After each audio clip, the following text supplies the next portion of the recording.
head back to the Hamptons, where John is sitting down with the CEO of Yext in a big interview. Since the company's IPO, John, take it away. Great to be here, guys. I'm here with Howard Lerman, co-founder and CEO of Yext. Great to have you back. Great to be here, John. Haven't seen you since IPO day, but it was a great quarter, a great first quarter out of the gate. $37 million in revenue, up 37% from the same time a year ago. Loss of 13 cents a share. Wall Street expected 15 cents a share. Why the beat? We're excited. Our market, digital knowledge management, is a winner-take-all market, John, and we're seeing huge demand in the marketplace. We are witnessing a massive platform shift. Here we are out by the Palm, and if I were to ask, hey Siri, what time is the Stephen Talkhouse open? It worked. So this is Yext. That's Yext. There's a direct answer there. There's no web result. Okay, so this is Mahaney put this, Mark Mahaney of RBC. This is actually not the report I have in front of me. He said something in one of the reports about the death of the 10 blue links. This idea that search in Google is not the way people are going to get this local information. They're going to get it all through apps. That's a trend that you talked to us about on IPO day. Explain that to everybody.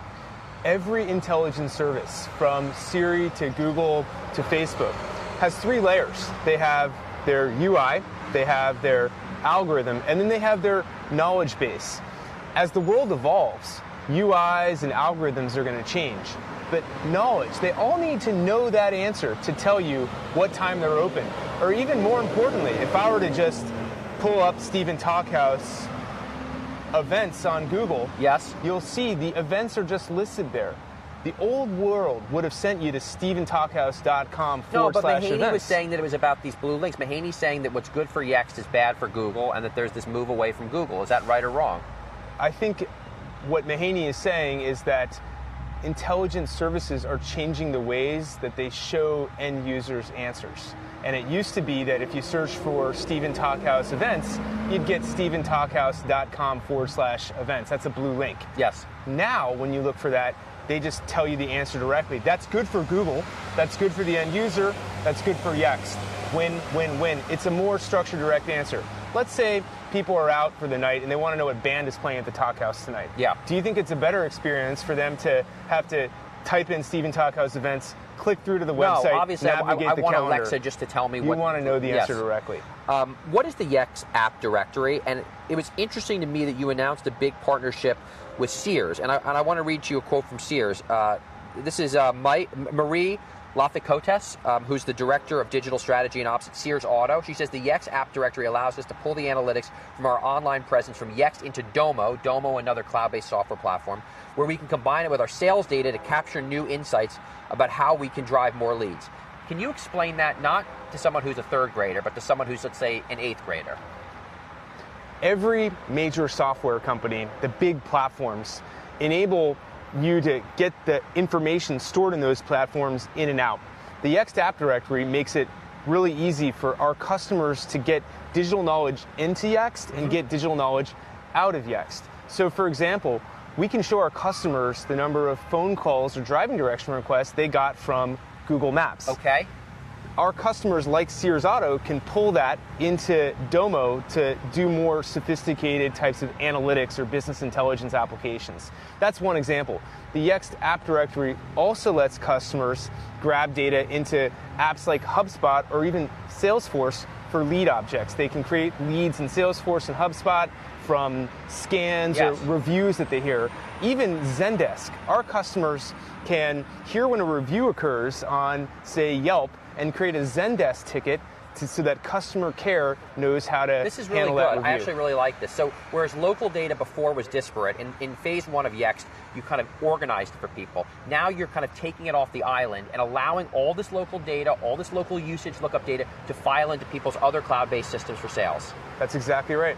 All right, that's very interesting. All right, also on RBC, they are saying that basically, and you confirm this, I think, the big limiting factor right now for this giant market that you have access to, that you think is a winner-take-all market, is Salesforce growth. Is it you guys added 12 salespeople in the past quarter, and you think you need to accelerate the number of sales heads? Is that right? The biggest constraint on our growth right now is sales capacity. Okay. Every business in the world is going to need some form of digital knowledge management. Today, businesses put out their digital knowledge in an unstructured document on the web and hope that search engines crawl them, pick it up, index it, and put it in their indexes. We believe at Yext that it's not enough to just sit back and hope you're crawled, but instead you've got to push first structure your digital knowledge and push it out into the world. And so any business that has a website is going to need to push their digital knowledge out into the world. We've got to get awareness out about Yext. How hard or how easy is it to train up these salespeople? Our ramp is about 9 to 12 months. It's classic enterprise. Okay. Classic enterprise software as a service sales productivity. We see the sellers productive in about a year. And it would seem like you'd be able to find great talented people from all over the place and put them through. You have like a Yext University that they go through or something, or what do they go through? One of the coolest things about Yext is our president and chief revenue officer was the chief revenue officer and president of Salesforce during their explosive growth time, Jim Steele. Okay. Jim joined Salesforce at, I think, about 50 reps and 20 million of revenue, left at 5,000 reps.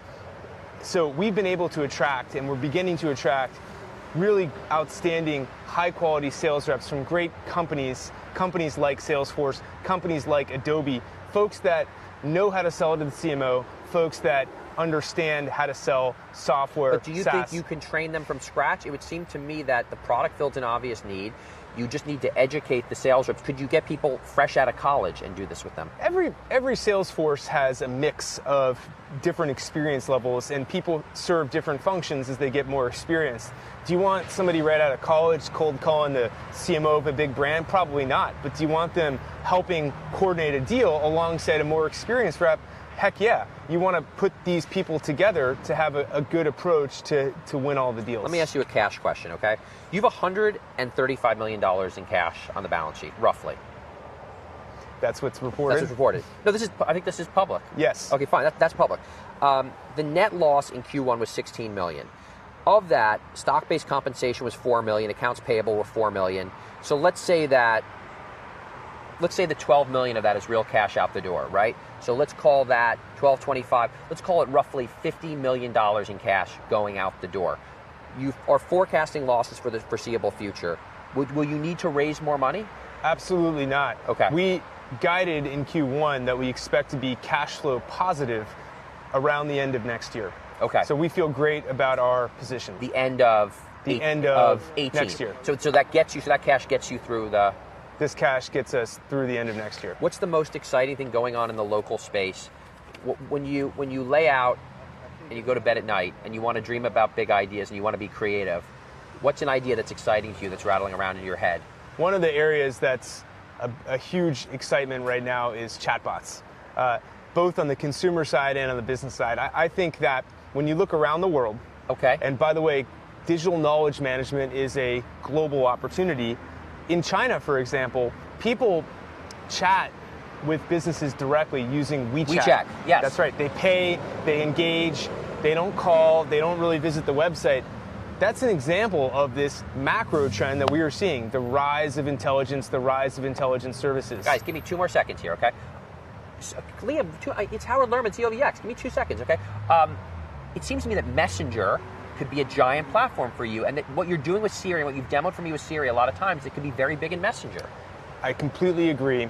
Every business in the world that has a website today is going to need to take that same knowledge and then make it accessible so that a chatbot can answer it in a structured way.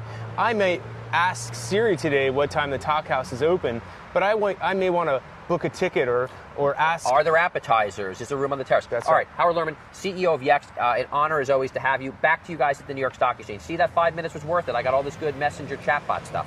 Yes, John. Great interview. Thanks so much. And Yext, we know, up 19% from that $11 IPO price when the company went public just a few months ago in the middle of April.